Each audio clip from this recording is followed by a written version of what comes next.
15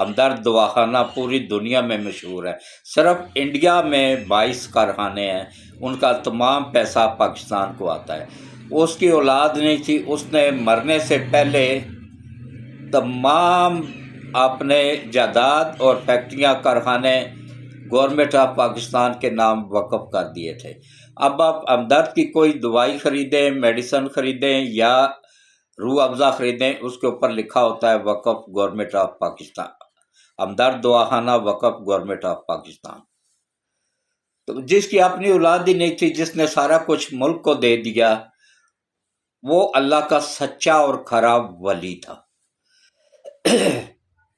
اس نے دیکھیں کس طریقے سے 40 سال پہلے اس وقت عمران نیازی، یہ نیازی ہے، اس کو نیازی کہا کریں، لکھا کریں، یہ فراڈ کر کے خان اپنے نام کے ساتھ پٹھانوں کو بیوقوف بنا رہا ہے۔ یہ ہرگز پٹھان نہیں ہے، یہ پنجابی ہے اور نیازی ہے، وہی نیازی خاندان ہے جس نے پاکستان کو ڈبویا، پاکستان کے 2 ٹکڑے کیے اور پاکستان کو فوج سے ہتھیار زبردستی پھینکوائے ایک انڈیا کے جنرل کے سامنے بنگلہ دیش میں۔ جب بنگلہ دیش بن رہا تھا تو اس وقت تو پاکستان کے فوجیوں کے پاس اتنا اسلحہ تھا کہ وہ 10 سال تک لڑ سکتے تھے۔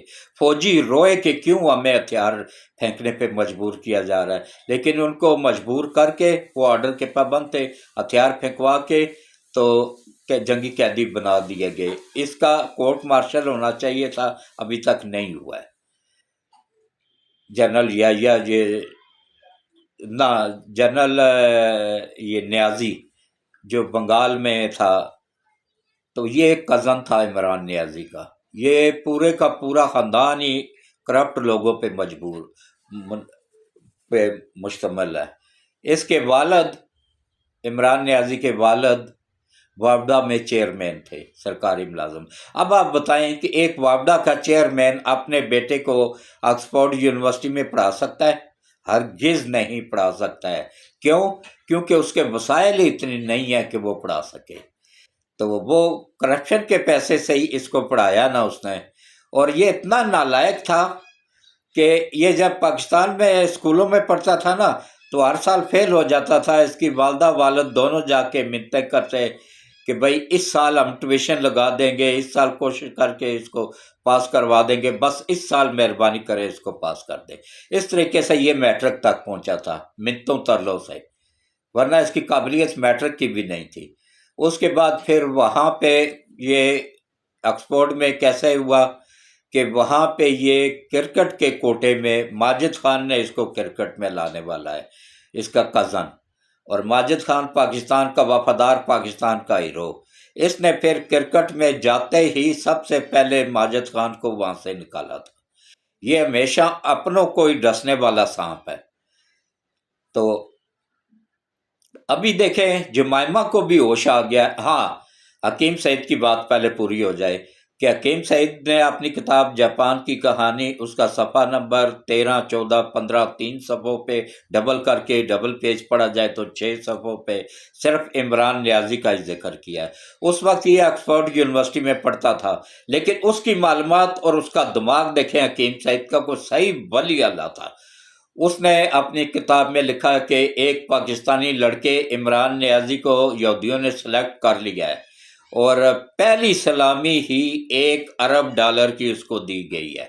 اب اس سے اندازہ کریں کہ اس کے بعد پھر وہ اس کو پڑھائیں گے، اس کو پھر کرکٹ میں لائیں گے، کرکٹ میں پھر اس کو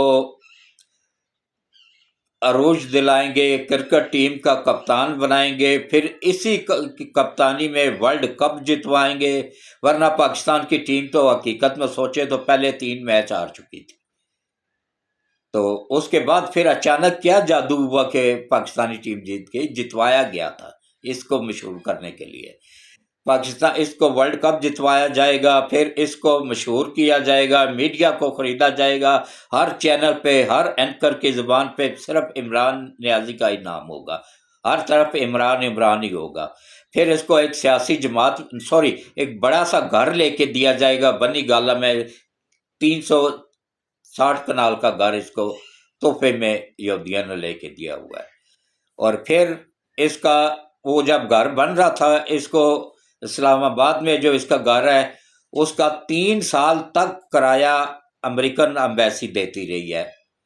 پوچھ لیں، تصدیق کر لیں، گوگل سرچ کر لیں. اگر یہ میری بات جھوٹ ہو تو جو چور کی سزا وہ میری سزا، میں ہر سزا بھگتنے کو تیار ہوں.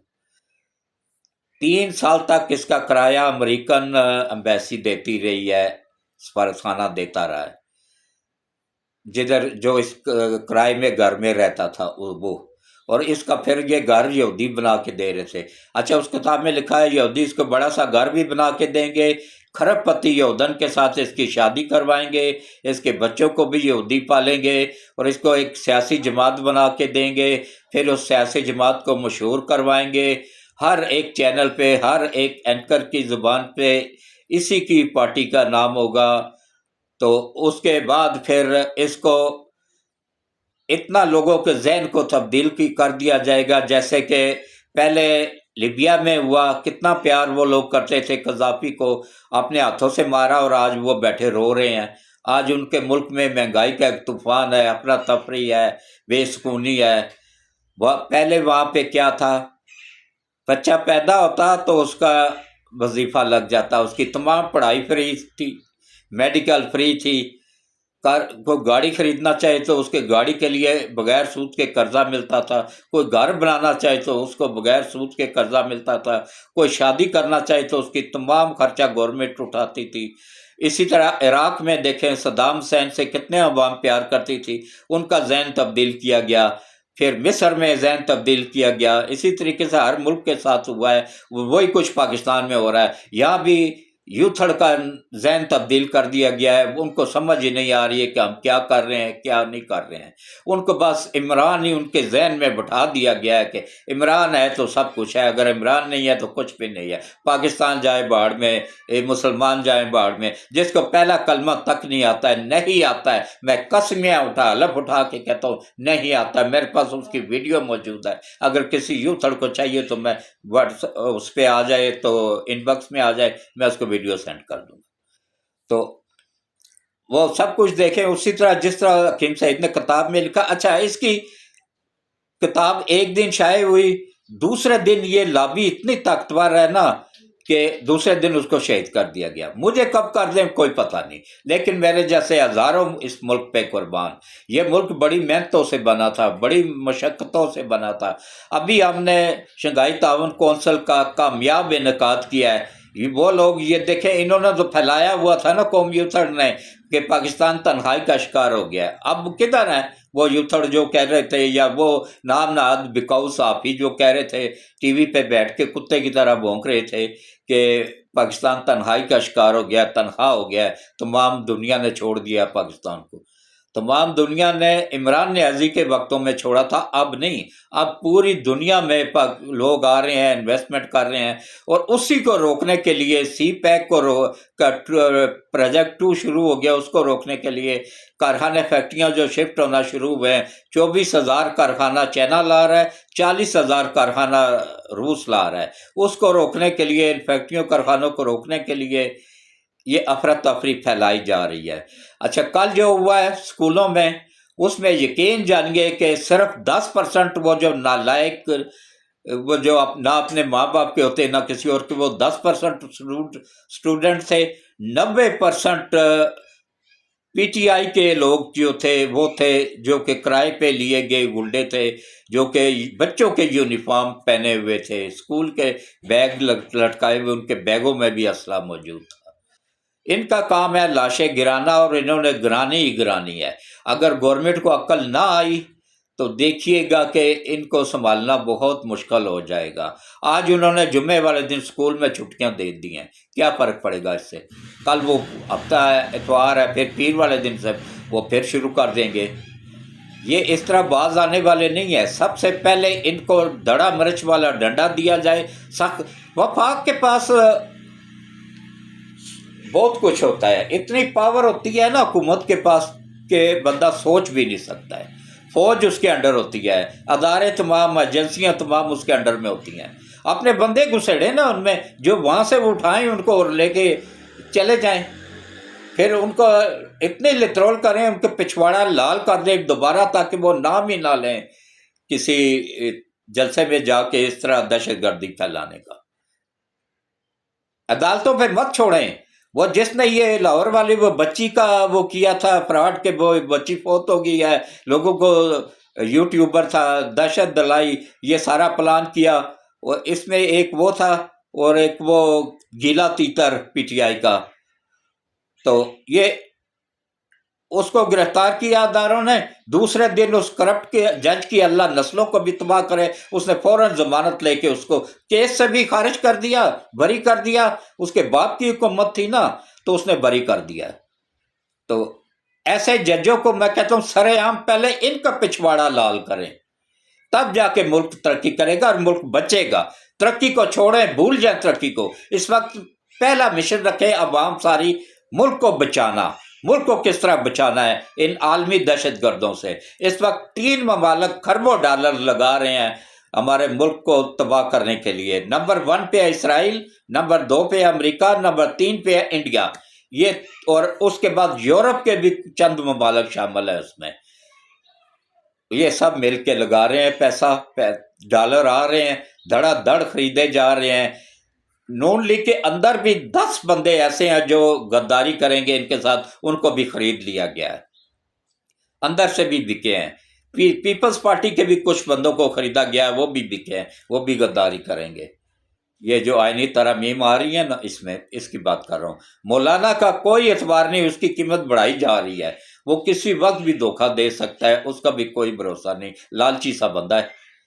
تو باقی جو ہے نا، ڈالر اتنے زیادہ دیتے ہیں نا کہ ہر بندے کا دل مچل جاتا ہے، کھربوں کی تعداد میں وہ ڈالر بانٹ رہے ہیں اس وقت۔